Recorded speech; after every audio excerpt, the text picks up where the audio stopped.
काय लिहितेस? प्रेमपत्र? तुमच्या हिशोबाची वही. आता देतो ना असं म्हणून जे पैसे माझ्याकडनं घेता ना त्याचा हिशोब. आतापर्यंत 18,365 रुपये देणं आहात तुम्ही. अगं नवरा बायकोत कसलं देणं घेणं? मटण आणायला तूही जाऊ शकतेस. गेले असते पण तो मटणवाला आहे ना तो तुम्हाला चांगला ओळखतो आणि रविवारच्या दिवशी फक्त 2च गोष्टींना चांगली वागणूक देतो. कोणाला कोणाला? तुम्हाला हा. आणि बोकडाला. रविवारी सुद्धा तू मला नीट आराम करू देत नाहीस. आठवडाभर माहितीये काय काम करता. इन्शुरन्स एजंट म्हणून फिरता. दिवसभरात एक पॉलिसी उतरवत नाही तुम्ही.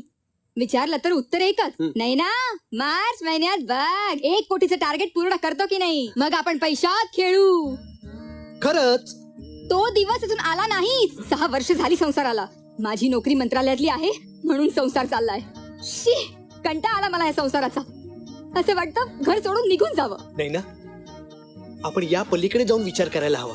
मग तुम्ही हे घर